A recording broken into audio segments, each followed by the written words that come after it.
thank you all for joining me here today. Our thoughts and prayers are with Penny Glanzer and her family today. I know today is the day of Bob's funeral in Huron, and as you all remember today, I've asked that across the state of South Dakota that flags will be flown at half-staff in his honor. He was a man of integrity, he loved the Lord, and he will be greatly missed by our state. I know also that warm weather is coming, and that a lot of people are getting antsy to get through this COVID-19 virus spread situation that we have across the state of South Dakota. I just want to remind everybody that we all want to get back to normal, but that we still have to continue our mitigation efforts for several more weeks. The plan in South Dakota is that we will peak in the middle of June. We are still on track with that according to our projections, and so I need everybody to continue to social distance and to make sure that they're being innovative in how they run their businesses, take care of their family schedules, and do this in order to make sure that they're keeping their communities safe. We also have set up a medical review committee in the state of South Dakota. This medical review committee will be charged with looking at the President's reopening plan for America. This committee will be a part of making sure that we're looking at that and applying those recommendations that are coming from the White House to South Dakota and seeing what steps can be taken here in South Dakota. Members of that committee is Kim Malzum-Risden, the Secretary of Health, Dr. Dave Erickson, the Chief Medical Officer at Avera Health, Dr. Kevin Post, who's the Chief Medical Officer at Avera Medical Group, Paulette Davidson, President and CEO of Monument Health, Dr. Brad Archer, the Chief Medical Officer of Monument Health, Paul Hansen, who's the President at Sanford in Sioux Falls, and Dr. Allison Suttle, who's the Chief Medical Officer at Sanford Health. Now, the purpose of this group is to consider and to review the Opening Up America Again plan from the White House and to make recommendations for a South Dakota specific plan. These are going to be medical recommendations as to testing capabilities, how testing should work going forward, and contact tracing. This will make sure that it is applicable in a medical viewpoint, which is why every single member of this committee does have a medical background and is well known here in the state of South Dakota for giving us advice and wisdom on how to proceed forward. I do want to remind everybody, continue with your good hygiene practices. Continue washing your hands. Isolate yourself if you are sick. If you are sick, make sure that you are calling your doctor. Don't go into your clinic or your emergency room. Everything that I've been talking about for weeks, we need to continue to do to make sure that we're continuing to flatten that curve. We're in a good spot in South Dakota. We're being aggressive and making sure that people are taking the personal responsibility to be disciplined in their actions each and every day and how they conduct their way of life. But that's why I'm continuing to remind you of your responsibility. Make sure that you are taking these actions not just for your own personal health, but for those of your family and your community members. I also want to remind you to download the Care19 app. We've had 14,000 people download that app so far. I need many, many more of you to do that. Remember, this will help us make sure that we're protecting as many people from exposure to the virus in the coming days. If someone does test positive, this helps us track where they've been, what places they've stopped, and what people they may have exposed so that we can isolate them sooner as well. Today we're going to be adding to the covid.sd.gov website some new information that we've talked about providing that will go live today. This will talk about individuals who are currently hospitalized in the state of South Dakota. It'll give you some data county by county that I think a lot of folks will find helpful when they've been having questions as to positive cases, how much testing has happened in their county and local areas as well. It'll also have much more information as far as demographics and ethnicity, and some of those things will continue to be built out. So go to covid.sd.gov, make sure that you're reading all that up-to-date information. There's more and more being provided there each and every day. And remember that there's economic advice there as well. There's a toolkit for local leaders, checklists for communities on what should be happening. There's also unemployment information. Today we've had a huge amount of folks that have gone on and filled out applications for unemployment. Today was the first day that those that are self-contractors, self-employed, those that are gig workers were eligible, and they have obviously been on there filling out applications. I wanted to give you a quick update on the Smithfield situation and what our South Dakota pork producers are facing in the state and what we're doing to help bring them some flexibility. As a fourth-generation farmer, I am acutely aware of the difficult situation that agriculture is in, and especially right now because of this plant, the tough situation that our pork producers are in. I recognize that this facility is essential for our pork producers, but also many other industries that benefit from that production going on in our state. It includes farmers, feed mills, animal health experts, the countless of other businesses that are helping to facilitate and support that industry, not just across South Dakota, but across the country. It's why I've been working around the clock with the Vice President and with the Secretary of Agriculture, Sonny Perdue, and numerous other federal officials along with Smithfield to bring that plant back into production as soon as it is safe to do so. Today, I'm signing an executive order that will provide a little bit more flexibility while this plant is down. Now, the South Dakota pork producers estimate that about 4,000 hogs per day get processed at this facility. That means 4,000 hogs a day are not being processed that come from farms across the state of South Dakota. So while that is happening, I'm going to be giving these producers a little bit more flexibility around their operations. And if you'd like more details on that executive order, it will be posted on covid.sd.gov today. You'll be able to read those details as well. And then speaking of Smithfield, a formal report from the CDC will be coming and be posted on that website as well. From their tour of the facility that happened last week, CDC participated in that tour with the FDA, and they are communicating with my Department of Health team and Smithfield, and we'll have that final report up real soon. Their initial recommendations include some improved social distancing measures. I know Smithfield had been proactive at putting some in. They gave us some advice on making sure that there was some expanded opportunities there. Also some expanded use of face shields and more personal protective equipment, and then some better communication that can happen within the facility and then to send back home with employees and their families. So my team is working with Smithfield to develop a series of measures that this plant can take in order to reopen, and we're working to get that up and going as soon as possible for the benefit of not just the employees there and their families, but also for the pork producers, for the industry in the state of South Dakota, and the nation's food supply. This work will continue to involve the CDC, the U.S. Food and Drug Administration, the Smithfield Corporation, the Department of Agriculture, the South Dakota Department of Health, and the City of Sioux Falls. So with that, I will open it up to any questions that you may have.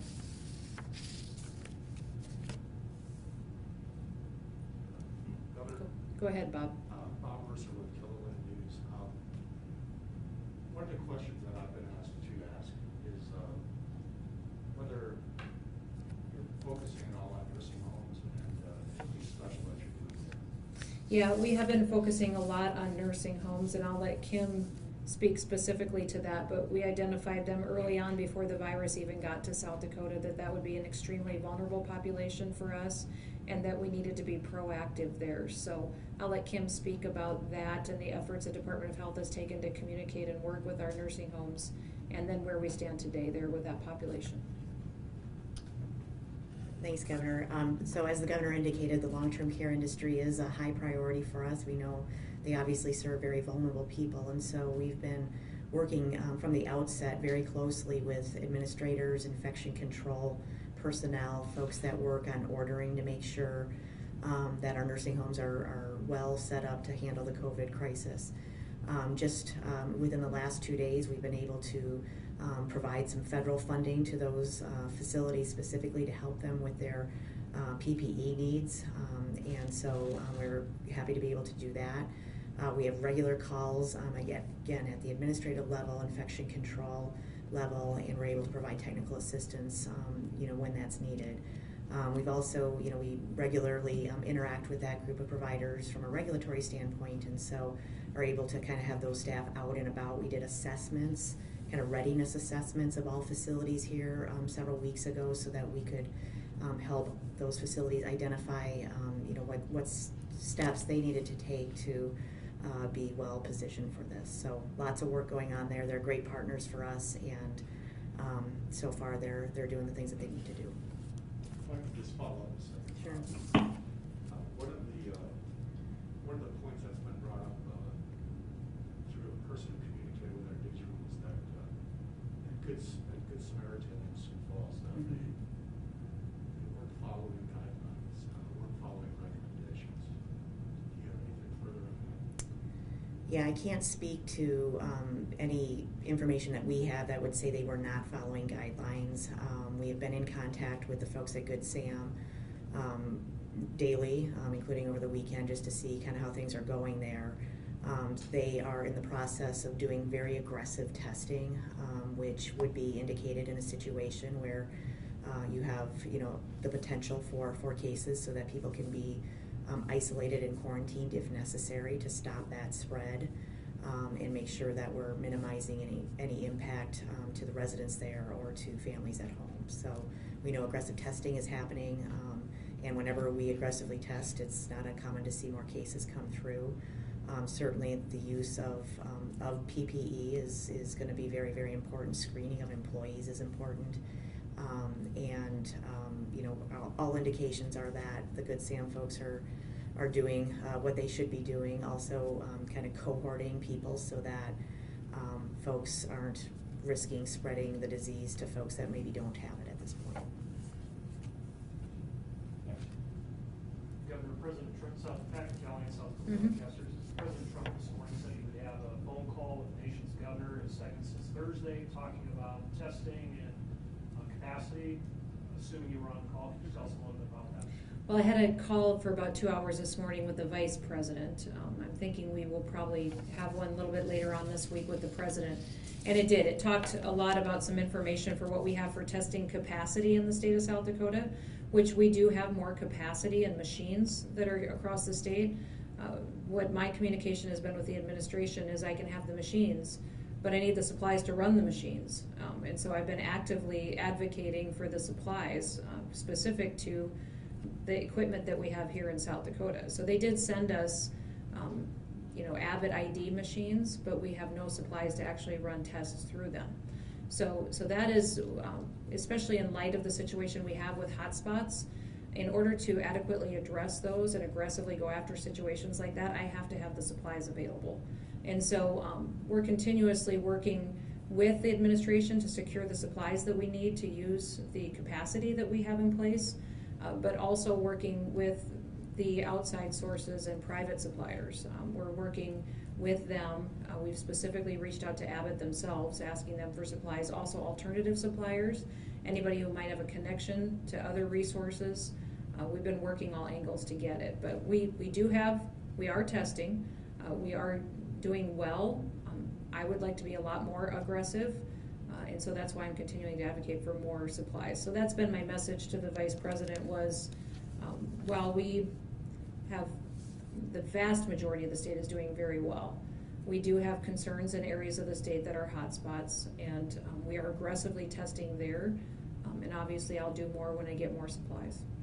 And follow up to that, assuming you do get the essential supplies, does South Dakota have enough machines then to proceed, or do you need more machines? I believe we're doing well. One of the things the administration did do that we appreciated was supply our Indian Health Service facilities with machines. And they have supplies to be testing. We also have our labs that are within Sanford and Avera, and then Monument has some new capabilities that's coming online too. So, compared to where we were weeks ago, if you remember, where just the South Dakota Public Health Lab was the only testing resource in the state, that was a precarious position. We were certainly out there and testing and being aggressive, but now that we have other options in the state, that is a good thing to see. So the administration has been working with the VA and IHS as well to build out testing capabilities. But do I have enough? No. And probably I don't know of a governor in the country that would say they have enough. But we'll continue to advocate and try to get from whatever resource we can. Governor Todd Epp from Kettle Radio in Sioux Falls. How are you? I'm doing good, Todd. Thanks. Hey, I came across something kind of interesting. Park Jefferson International Speedway down in the southeast corner by Sioux City is planning to hold car races on Saturday, and they've sold 700 tickets, and they say they've limited the number of entries of various classes of cars that compete. And they told people to, if they're in the, one of the demographics that might be a risk to this, to stay home. Do you have any thoughts on whether that's a good idea or not? I have not heard of that situation. Why don't you let me communicate with some of those folks and see what their plans are. I had not heard about that. Okay, fair enough. Thank you. Yeah, thanks, Todd. Governor Lee Strubinger, SDPD. Yep, go ahead, Lee. I was wondering if you could talk a little bit more maybe about the forthcoming executive order, and maybe your thoughts on the state of pork production and hog farming with JBS in Worthington also looking at closing its doors later this week. Well, the ability of our pork producers to market their livestock right now is extremely challenged. With these plants shutting down across the country and certainly in our region, their options are very limited. So that's why we brought forward the executive order today that'll give them some flexibility on what they can do on their operations. It still requires them to maintain soil and nutrient management on their operations, but will allow them some flexibility on headcount for a few weeks until we get the opportunity to get plants back open and online. So, these folks have been absolutely devastated by the situation we see where they were planned to, where they had contracts, and where they were going to be hauling their hogs the next several weeks has completely been dried up and eliminated. So I have tasked the Lieutenant Governor, Larry Roden, and Rick Valerie from my Economic Development Department to work with our Department of Agriculture to help see what we could do to help these hog producers potentially find other markets, be creative in what we do, but this executive order is one of the tools that we'll utilize to give them some flexibility during this time. And I believe... This is Steve Groves from Navy. Sure, go ahead, Stephen. Sorry, I didn't mean to cut you off. No, I was just going to remind Lee that executive order will be on the covid.sd.gov website. So specific language will be there, and if you have some further follow-up questions, we'll sure be available for that. Okay, go ahead, Stephen. I was wondering if you have a timeline for reopening Smithfield and what you see as important to being put in place to ensure that another outbreak doesn't happen at that plant or another meat processing plant in the state. Well, we are the ones who asked CDC to send a team to come and go through the plant. I know Smithfield had been pretty proactive with putting in some mitigation measures, but we wanted to make sure that there was due diligence being done. And we were waiting on that final report to get completed, which we will have here quite shortly and be able to put online for everybody to review. Our Department of Health is looking at the details of that. Smithfield will be looking at that. Some of the initial things that they recommended was more personal protective equipment, so we'll need to secure that. Also putting in a little bit more social distancing measures in place in the plant, specifically to areas of the line and maybe some areas where they eat lunch. And then we also have some communication tools that need to be put in, which I think shouldn't be too difficult. So there's nothing in this report that I would say will be difficult to accomplish, and I believe that when that gets done and those measures are put into place, that we can start looking at dates to reopen.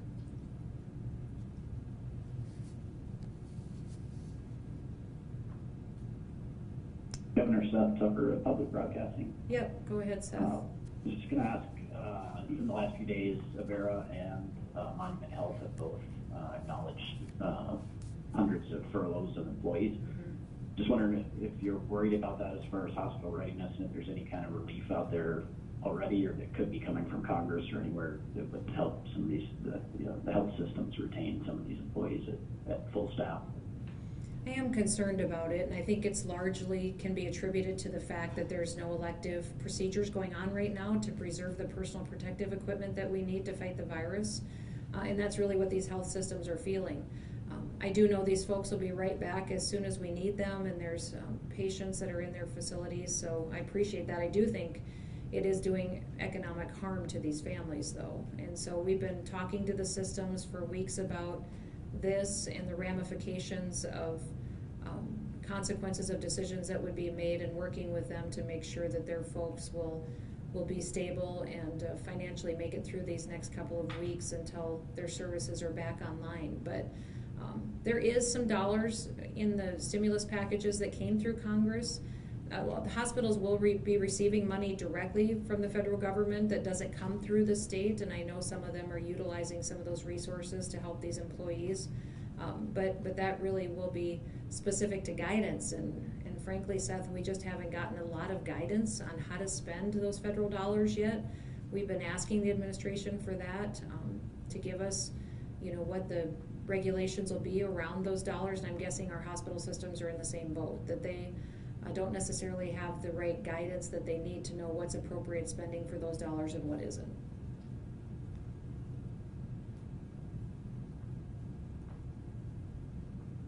I'll follow up. What do you think is holding up that guidance? I think that some of, the question in the room was what's holding up some of that guidance, and I think it could potentially be that there's still some legislation moving through Congress in regards to responding to COVID-19 across the country, and that if they needed to change some of the qualifications and language on how this money should be spent, that they might be adding that to the phase 4 bills that might be moving through Congress. So if they need to get language in to make the dollars usable of the previously passed legislation, that could be why it's still being negotiated and putting in this final package.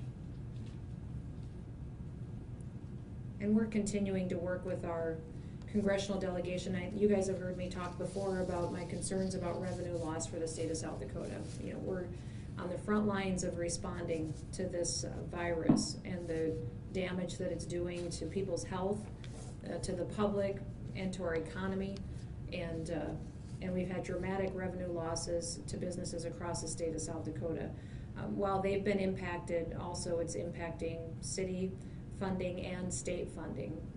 We dramatically have lost state revenues because of this, and we were hoping for some flexibility in some of these dollars to help keep our agencies and departments funded that really are responding in this time of crisis. So that's one of the areas I've been talking to our congressional delegation about, that I'm hopeful they'll get language in this last tranche of bills that's moving through Congress so that we can appropriately respond and keep state government functioning in the future.